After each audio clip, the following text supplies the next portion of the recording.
যে কোনো একটা লাইনকে যে কোনো নাম্বার অফ ইকুয়াল ডিভিশনে কিভাবে ভাগ করব। আমি ধরলাম 70 মিলিমিটার লেন্থের একটা লাইন রয়েছে, সেটাকে আমি 8টা ইকুয়াল ডিভিশনে ভাগ করব। তো কি করব, প্রথমে 70 মিলিমিটার একটা লাইন টেনে নেব। এখান থেকে এই হচ্ছে 70, এই যে এখান থেকে 10, 20, 30, 40, 50, 60, 70। তাহলে এই আমি 70-এর একটা লাইন টানলাম, এটা যে কোনো লেন্থ হতে পারে। আমি 70 মিলিমিটার একটা লাইন টানলাম, এটাকে আমি 8টা ইকুয়াল ডিভিশনে ভাগ করব। 70কে যদি আমি 8 দিয়ে ভাগ করি কত আসবে, মোটামুটি 8.36 সামথিং এইরকম টাইপের কিছু হয়তো একটা আসবে। এবার সেটা তো স্কেল দিয়ে আমাদের এক্সাক্ট মাপ নেওয়া সম্ভব নয়, এই জন্য আমরা ড্রয়িং এর মাধ্যমে কিভাবে করব সেটা বলি। এই যে আমি লাইন নিয়েছিলাম, এটা ছাড়া আমি যে কোনো দিকে আমি একটা লাইন টেনে নিলাম, এই পয়েন্ট থেকে যে কোনো দিকে একটা লাইন টেনে নিলাম। এবার এই কম্পাস হোক বা কাটা কম্পাস হোক, যে কোনো কম্পাস দিয়ে আমি যে কোনো একটা মাপ নেব। এই মাপ নিয়ে আমি এই পয়েন্টে প্রথমে বসাবো, বসিয়ে আমি পরপর মার্ক করবো। এভাবে করলে এখানে একটা মার্ক হলো, এইরকম করে এই সেম মাপ নিয়ে আমি পরপর মার্ক করে দেবো।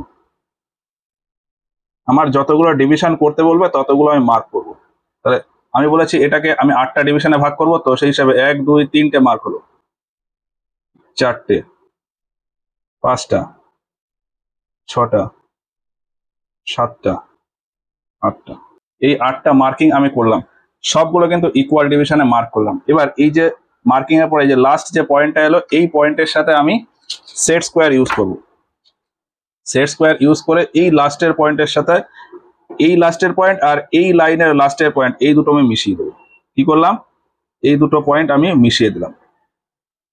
এই যখন মিশিয়ে দেবো তখন এটাকে আমি রেখেই দেবো, এখানে রেখে দিয়ে আমি এই যে সেট স্কোয়ারের অন্য এজটা আমি এভাবে লাগিয়ে দেবো। লাগিয়ে এবার এই নিচেরটাকে ফিক্স করে আমি এবার স্লাইড করব। স্লাইড করলে আসলে কি হবে, আমি এই যে লাইনটা টানলাম এর সাথে প্যারালাল করে এই পয়েন্ট থেকে লাইনগুলো টানবো। তো এই প্যারালাল করে এই লাইনটা টানলাম, এই পয়েন্ট থেকে এই যে কটা পয়েন্ট পেয়েছি প্রত্যেকটা পয়েন্ট থেকে আমি এবার প্যারালাল লাইন টেনে দেবো। যেভাবে করছি ঠিক এইভাবে করতে হবে।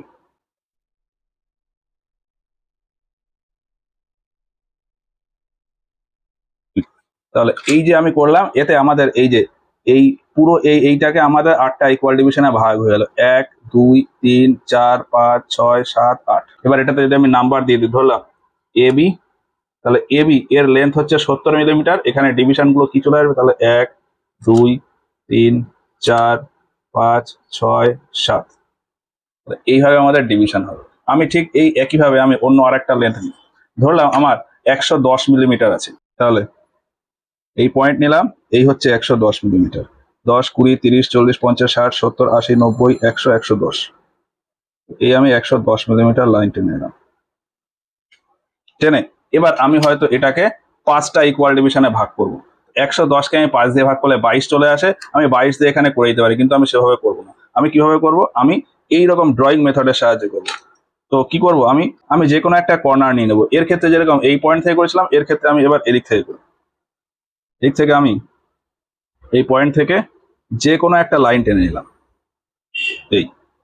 এইবার এই কম্পাস দিয়ে যে কোনো মাপ নেব, মাপ নিয়ে আমি 5টা ইকুয়াল ডিভিশনে ভাগ করবো বলেছি। তাহলে এই পয়েন্ট থেকে আমি পরপর 5টা ডিভিশন নেব, 1, 2, 3, 4, 5, 5টা হলো। এবার এই যে এই লাস্ট পয়েন্ট, এই পয়েন্টের সাথে আমি এই পয়েন্ট মিশিয়ে দেবো। কি করলাম, এই পয়েন্টের সাথে এই পয়েন্ট মিশিয়ে দেবো। সেট স্কোয়ার দিয়ে কি করবো, এই যে এই পয়েন্টের সাথে এই পয়েন্ট আমি মিশিয়ে দেবো, এই মিশিয়ে দিলাম। দিয়ে এটা যেখানে আছে সেইভাবেই রেখে দেবো। রেখে দিয়ে এবার আমি এটাকে স্লাইড করব। স্লাইড করলে এই পয়েন্টে আবার আসবে, এই পয়েন্ট থেকে আমি আবার এটা জুড়ে দেবো।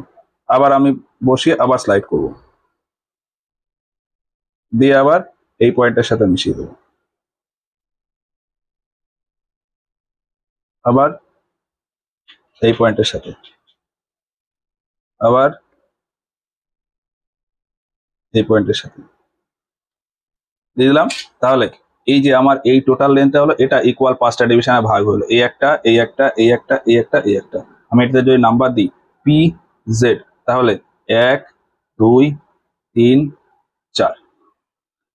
এবার আমার কি করতে হবে, আমার এটা করার পর এটাতে একটু ডাইমেনশন দিয়ে দিতে হবে। তো ডাইমেনশন দেওয়ার জন্য আমি কি করব, এর সাথে মোটামুটি একটু প্যারালাল রেখে আমি এক্সটেনশন লাইন টানবো।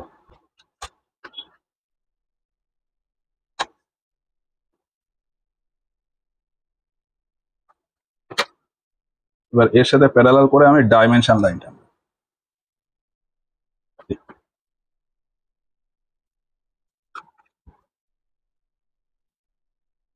এটা হচ্ছে কত, 110। এইভাবে আমাদের কমপ্লিট হলো। ঠিক একইভাবে যদি আমি এইটাতে ডাইমেনশন দিই তাহলে কিভাবে হবে, এর সাথে মোটামুটি একটু প্যারালাল রেখে এই পয়েন্ট থেকে প্রথমে এক্সটেনশন লাইন তুলবো, এটাকে বলে এক্সটেনশন লাইন। ঠিক একইভাবে এই পয়েন্ট থেকেও আমাদের এক্সটেনশন লাইন হবে। দিয়ে এবার এর সাথে যে লাইনটা ছিল এই লাইনের সাথে প্যারালাল করে ডাইমেনশন লাইন টানবো। এর সাথে প্যারালাল করে সেট করলাম।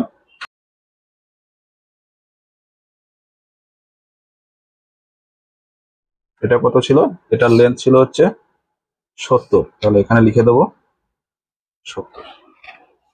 এইভাবে হচ্ছে যে কোনো লেন্থের লাইনকে যত খুশি ইকুয়াল ডিভিশনে ভাগ করা যায়।